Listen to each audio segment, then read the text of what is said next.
Desde 7 de janeiro de 2025, uma série de 30 incêndios florestais afetaram a área metropolitana de Los Angeles e regiões vizinhas.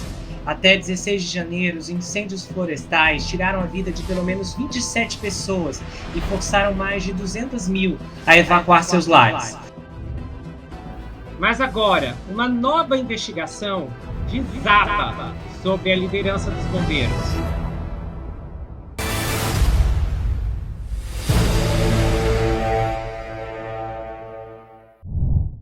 Olá pessoal, bem-vindos a esse canal. Eu sou Gustavo Negreiro, seu psicanalista favorito, e hoje estamos em mais um episódio da cobertura do incêndio de Los Angeles.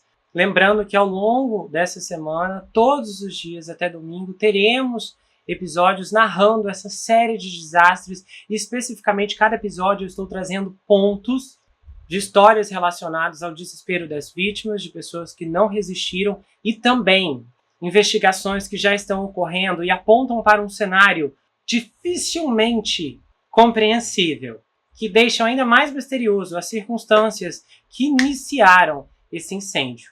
Lembrando que se você quiser conferir os episódios anteriores, você vai encontrar em ordem cronológica na playlist, no link que está fixado no primeiro comentário, e eu produzo muito material de qualidade aqui no canal. Casos criminais, peças investigativas, sagas, histórias fortíssimas que muitas vezes você não vai encontrar em nenhum outro lugar. Se você for na página inicial, você vai ver playlists organizadíssimas, estruturadas, esperando por você. Eu vou começar esse episódio agora. Como o Corpo de Bombeiros de Los Angeles enfrentou alertas extraordinários de ventos com riscos de falecimento, os principais comandantes decidiram não designar para mobilização de emergência cerca de 1.000 bombeiros disponíveis e dezenas de veículos de transporte de água antes do incêndio que destruiu grande parte de Pacific Palisades e continua a queimar, segundo entrevistas e registros internos do LAFD. Os bombeiros optaram por não ordenar que os bombeiros permanecessem de serviço para um segundo turno na terça-feira catalisadora, pois eventos estavam aumentando, o que dobraria o pessoal disponível, e equiparam apenas 5 dos mais de 40 veículos disponíveis para ajudar no combate a incêndios florestais, de acordo com registros, bem como entrevistas com autoridades do LAFD e ex-chefes com conhecimento das operações na cidade. O departamento só começou a chamar mais bombeiros e a mobilizar essas viaturas adicionais depois que o incêndio em Palisades estava fora de controle. Nenhum motor extra foi colocado em Palisades, onde o incêndio começou por volta das 10h30 do dia 7 de janeiro. O departamento pré-posicionou 9 motores para o Vale de São Fernando e Hollywood, que já estavam em serviço, esperando que incêndios pudessem ocorrer lá. As autoridades disseram que moveram mais motores, primeiramente pela manhã, para cobrir também o nordeste de Los Angeles. As descobertas surgem enquanto os oficiais do LAFD continuam a afirmar que o esforço de combate a incêndios foi prejudicado por cortes no orçamento no departamento e baixos níveis de água para alguns hidrantes. Eles reconheceram suas decisões de não designar mais bombeiros ou pré-posicionar mais motores disponíveis somente depois que o Times apresentou a eles documentos internos descrevendo as ações do departamento. A chefe dos bombeiros, a Kristen Crowley, defendeu as decisões de sua agência, dizendo que os comandantes tinham que ser estratégicos com recursos limitados enquanto continuavam a lidar com chamadas regulares para o 911, e ela disse que o número de chamadas dobrou na terça-feira de um dia típico para 3.000 nas 106 estações de bombeiros do LAFD, enquanto os ventos fortes derrubavam as árvores e linhas de energia. Ela disse: "Eu apoio o plano deles. Eu apoio o plano que eles elaboraram, porque temos que administrar todos na cidade." Mas vários ex-chefes com profunda experiência em táticas do LAFD disseram que a maioria dos mais de 40 motores disponíveis poderiam ter sido pré-implantados em zonas de incêndio antes do início do incêndio em Palisades, enquanto outros foram mantidos em estações para ajudar com o aumento de chamadas para o 911. Esses motores foram eventualmente usados para combater o incêndio de Palisades e outros incêndios, ou para substituir outros motores implantados na linha de frente, segundo as autoridades atuais do LAFD. O ex-chefe do batalhão do LAFD, Rick Crawford, disse o seguinte: o plano que você está usando agora para o incêndio, você deveria ter usado antes do incêndio. É uma tática de pessoal conhecida, um modelo de implantação. Nos últimos dias, Christian Crowley e outros oficiais deram ao The Times relatos variados de quantos motores estavam disponíveis para suplementar as implantações regulares. Um documento de planejamento interno obtido pelo The Times de uma fonte mostrou que o departamento disse não à implantação de 9 motores adicionais, conhecidos como motores de reserva pronta para áreas propensas a incêndios. Esses são diferentes dos 9 motores que foram pré-posicionados no Vale e em Hollywood. E a Christian Crowley disse inicialmente ao Los Angeles Times que a maioria dos motores de reserva prontos estavam inoperantes ou indisponíveis. Mais tarde, no entanto, um porta-voz da Christian disse que apenas 4 dos 9 não estavam imediatamente disponíveis e que um terceiro oficial então produziu um documento que dizia que 7 foram colocados em serviço em um ponto ou outro e que a maioria deles depois que o incêndio começou. Outros motores do grupo, de mais de 40, poderiam ter sido aproveitados no lugar dos motores de reserva desativados. E o subchefe Richard Fields, que estava encarregado das decisões de pessoal e equipamentos antes do incêndio de terça-feira, disse em uma entrevista que seu plano de mobilização era apropriado para resposta imediata. Ele falou assim: é muito fácil ser o quarterback de segunda-feira de manhã e sentar no sofá e nos dizer o que deveríamos ter feito agora que a coisa aconteceu. O que fizemos foi baseado em muitos anos de experiência e também tentando ser responsáveis pelo resto da cidade a qualquer momento daquele dia. Alguns bombeiros também sugeriram que os ventos eram tão fortes que nenhuma quantidade de botas extras no chão ou motores prontos poderiam ter contido as chamas. Jason Haig, vice-chefe de operações de emergência do departamento, reconheceu que os recursos pré-implantados não eram suficientes, mas disse que talvez não fizessem tanta diferença. Ele disse também que a equipe era semelhante a um dos eventos de bandeira vermelha anteriores. Ele falou assim: aquele incêndio foi o comportamento mais errático que já vi. Ventos de 60 a 90 milhas por hora avançando em várias direções, manchas como nunca vi antes. Não havia como alguém pegar aquele incêndio. Mas outros sustentam que, quanto mais defesas o departamento tivesse em vigor, melhores seriam as perspectivas de conter o incêndio quando ele era pequeno, não importando a velocidade e o comportamento dos ventos.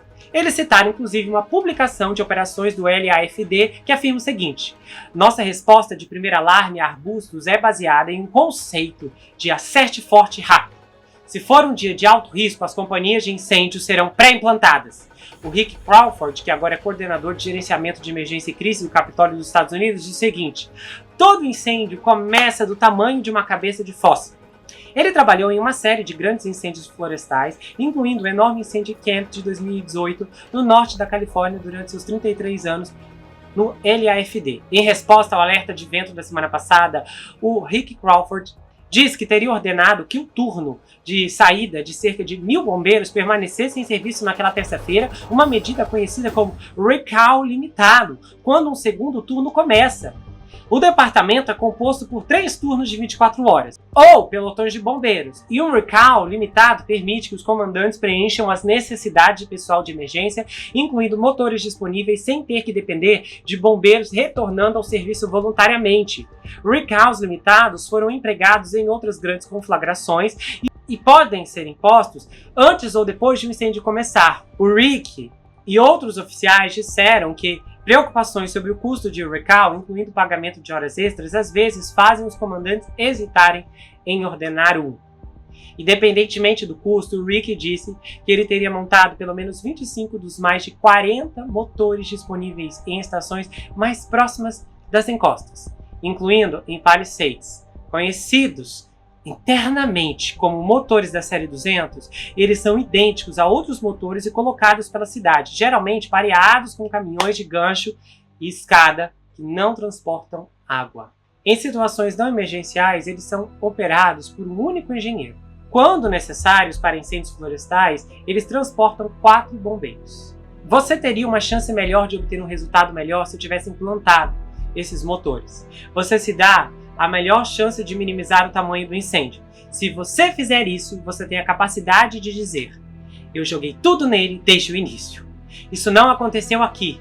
Acrescentando que as decisões de não usar mais motores da série 200 e ordenar que o turno permanecesse em serviço foram parte de um efeito dominó de erros dos comandantes. O chefe do batalhão, Patrick Leonard, disse que o turno de saída dos bombeiros não respondeu ordens para continuar trabalhando porque não tinham aparelhos para outros 1000 membros. O Patrick não abordou porque o turno não foi chamado de volta para equipar totalmente os motores da série 200 que estavam disponíveis como o departamento fez durante emergências anteriores. A Crowley disse que os bombeiros que já estavam de serviço, incluindo inspetores de incêndio, foram rapidamente convocados para trabalhar em mais 5 motores da série 200, mas isso foi depois que o incêndio em Palisades começou a se espalhar. Alguns bombeiros que se voluntariaram para trabalhar depois que o fogo se espalhou foram mandados para casa porque não havia onde colocá-los. E as autoridades não especificaram quantos retornaram para casa, e o incêndio de Palisades queimou quase 24.000 acres ou danificou mais de 5.300 casas e outras estruturas, segundo as estimativas das autoridades. E o incêndio de Eaton, que começou após o incêndio de Palisades na área de Altina, deixou mais de 14.000 acres queimados ou destruiu e danificou 7.000 casas e outras estruturas, além de eliminar mais de 17 pessoas. No dia anterior a qualquer evento climático perigoso, os funcionários do LAFD normalmente são informados à tarde pelo Serviço Nacional de Meteorologia e usam essas informações para decidir onde posicionar os bombeiros e os veículos na manhã seguinte. Aí a Christian Crowley disse o seguinte: é que no mundo perfeito eu teria ocupado os motores de reserva prontos, mas os cortes no orçamento, que eliminaram metade dos cargos de mecânicos do LAFD, deixaram muitos em ruínas. 2 estão fora do serviço e precisam ser totalmente substituídos. De qualquer forma, o Fields disse que não achava que precisaria dos motores ao planejar a tempestade de vento, porque eles não teriam necessariamente sido uma virada de jogo. Aí ela falou: eu aceito que poderíamos ser examinados por não termos o suficiente depois que a coisa aconteceu, mas eu desafiaria qualquer uma dessas pessoas que examinam isso a tomar uma decisão diferente antes que a coisa aconteça. O Crowley, outro especialista, disse que a pré-implantação de mais motores não poderia ter sido feita às custas da capacidade do departamento de lidar com emergências fora da zona de incêndio. O Rick, no entanto, disse que a pré-mobilização de 25 dos motores da série 200 para um incêndio florestal ameaçado, 5 vezes o número que foi atribuído na manhã anterior ao incêndio de Palisades, teria deixado cerca de 15 nas delegacias para ajudar com as chamadas para o 911 não relacionadas ao incêndio. Ele disse: isso é mais do que o suficiente. Outros detalhes também chamam a atenção. A arquitetura resistente ao fogo e os espaços abertos defensáveis ao redor das casas são responsáveis por salvar algumas das casas de devastação dos incêndios de Palisades e Eaton. Em alguns dos casos, nenhuma quantidade de medidas defensivas pode salvar uma casa. Mas aqui eles chamam de a Mansão Milagrosa de Malibu. A casa à beira-mar se ergue em meio a pilhas de escombros, ainda fumegando devido ao incêndio de Palisades, em uma imagem icônica divulgada ao redor do mundo por veículos de notícias. Mas David Steiner não acredita a sobrevivência de sua casa a forças sobrenaturais. A estrutura de concreto resistente tem um telhado resistente ao fogo e janelas temperadas de vidro duplo. Os bombeiros estavam em sua sacada para lavar a casa dele e das propriedades vizinhas. Ele disse: eu digo às pessoas que foi uma ótima arquitetura, bombeiros corajosos e talvez uma pitada de milagre. Alguns moradores de áreas propensas a incêndios optaram por tomar medidas mais drásticas. Jim Tex Evans não é estranho aos incêndios florestais. Depois que a casa do artista em Malibu queimou no incêndio de Otopanga em 1993, ele e sua esposa Nancy reconstruíram uma fortaleza resistente ao fogo com paredes reforçadas com aço e um telhado de metal. Não há beirados ou aberturas no telhado que poderiam reter o calor ou permitir que brasas entrassem. As paredes são aparadas em blocos de concreto para proteger contra detritos em chamas que explodem contra a costura onde a parede encontra o solo. Jardineiros vêm toda semana para limpar o mato. Construímos com uma ideia em mente: esse pesadelo voltaria.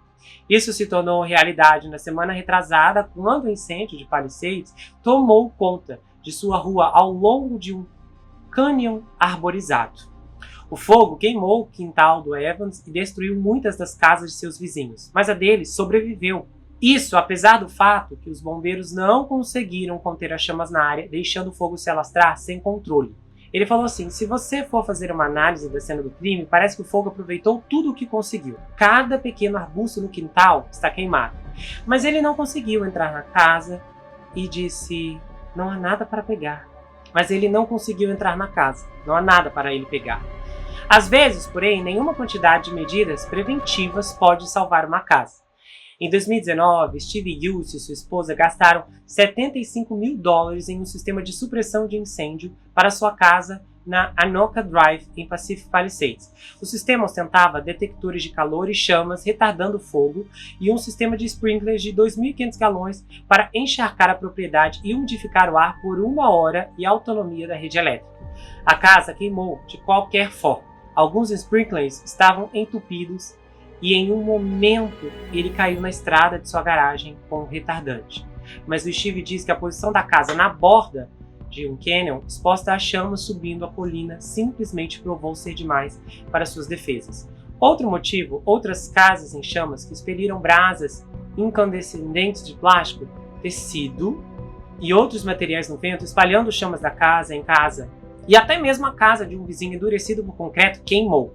A menos que todos adotem a mesma abordagem para endurecer suas propriedades, não há esperança de evitar um desastre futuro.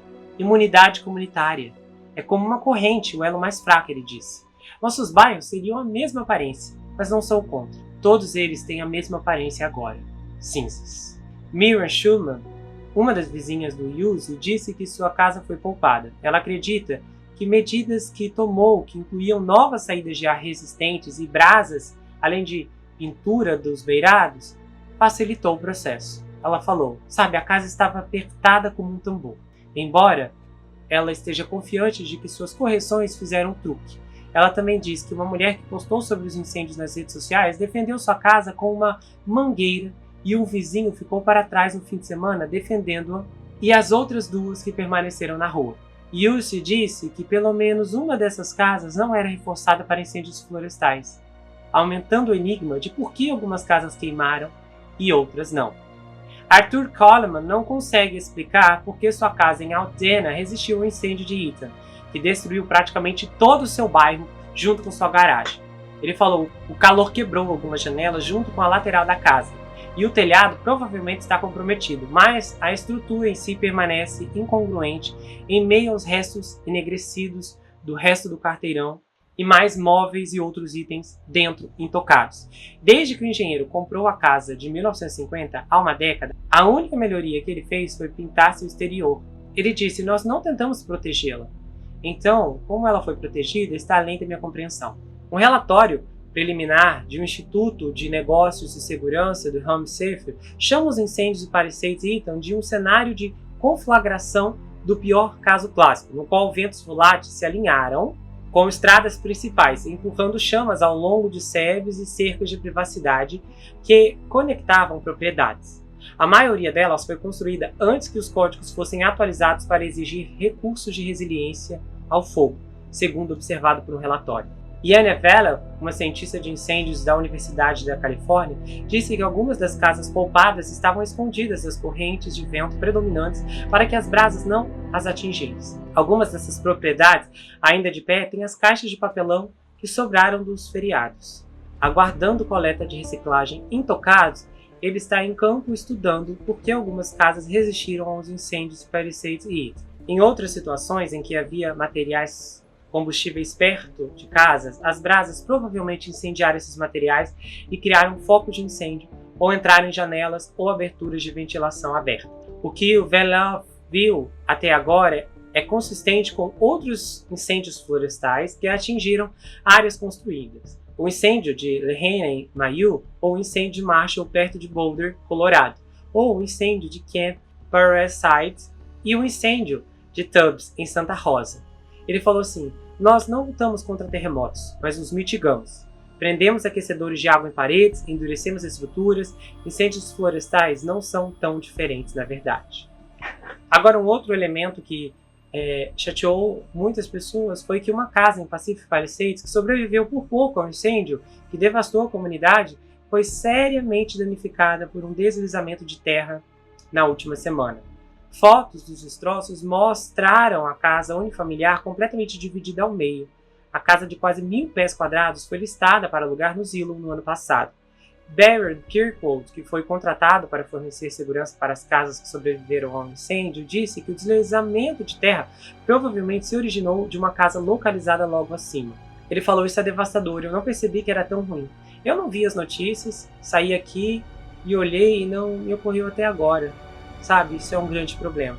O diretor de obras públicas do Condado de Los Angeles, Mark Pistrella, disse que a agência está trabalhando com o Departamento de Transporte da Califórnia para tentar reforçar as áreas onde os incêndios ocorreram e o solo é frágil. Então tá, vamos fazer uma análise a partir de uma compreensão fenomenológica bem peculiar aqui. Deixa eu ver se eu entendi.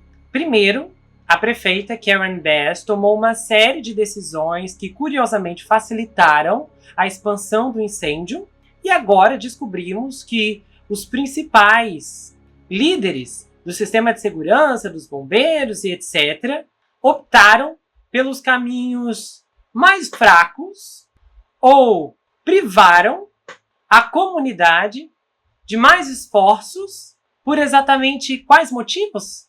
Na minha perspectiva, isso aqui é uma ação coordenada. Ai, que eu desafio qualquer um a tomar uma ação diferente. Querida, já havia um precedente. Não foi um desastre que ocorreu pela primeira vez e que a partir disso todos tiramos uma lição de aprendizagem, o que podemos fazer a seguir se algo assim ocorrer novamente. Não, não, não, não. Estamos diante de uma série de especialistas, inclusive indivíduos que ocuparam esses cargos e que falaram: "Eu não estou entendendo que topografia de escolhas embasaram essas decisões."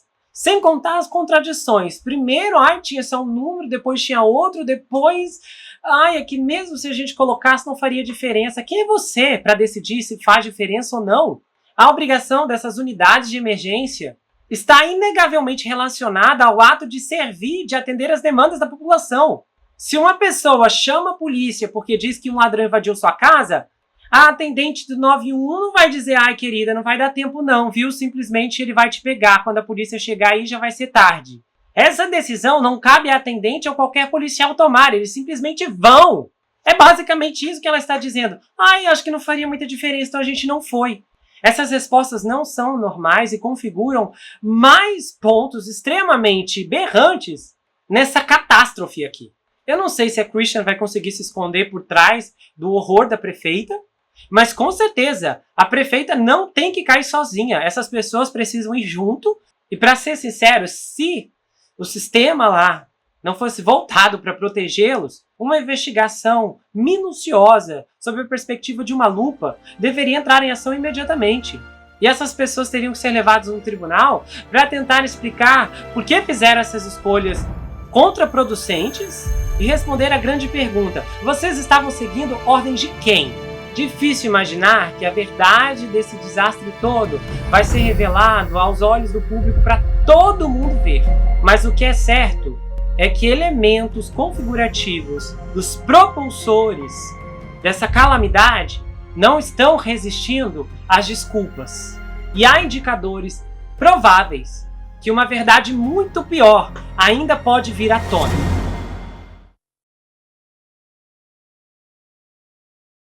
Se você gostou desse episódio, se inscreva no canal, ative o sininho, que é muito importante, confira se ele está selecionado para você receber todas as notificações. Do contrário, o YouTube não vai levar até você todos os episódios que eu produzo aqui. Compartilhe esse vídeo, comenta, dá o seu like. E se você quiser, você pode me seguir, Gustavo N Psicanalista, lá no Instagram. Eu também tenho um canal de cortes, onde as análises são recortadas e postadas por lá, além que eu também tenho um grupo no Telegram, onde eu faço postagens recorrentes, converso com os inscritos, faço enquetes, tenho uma interação muito exclusiva e colaborativa por lá. E se você quiser saber mais sobre mim, adquira meu livro Perfeito Estranho. Esse é um suspense multifocal com uma abordagem inédita. O livro é escrito em formato roteiro, diferente de qualquer coisa que você já viu, e ele conta uma história extraordinária sobre o rapaz Jack Wilbur, que mora em uma mansão sozinho em Nova York. E ele começa a desconfiar que um terrível serial killer está escondido em sua própria casa. À medida que sua investigação avança, ele começa a analisar todos os aspectos geracionais de sua vida. As heranças financeiras, as heranças psicológicas, as heranças genéticas. E então ele descobre que está preso em uma terrível maldição hereditária. Há uma reviravolta inacreditável no capítulo 10 que vai te deixar de queixo caído. O desconhecido está na sua casa, na sua vida, mas fora do seu reconhecimento. O livro vai autografado, se você quiser, é enviado para qualquer lugar do Brasil e quase qualquer lugar do mundo. Você pode adquirir pelo meu site, entrar em contato comigo pelo Instagram ou pelo Telegram. A gente se vê no próximo caso e não se esqueça que aqui você sempre vai ter uma amiga. Até mais, pessoal!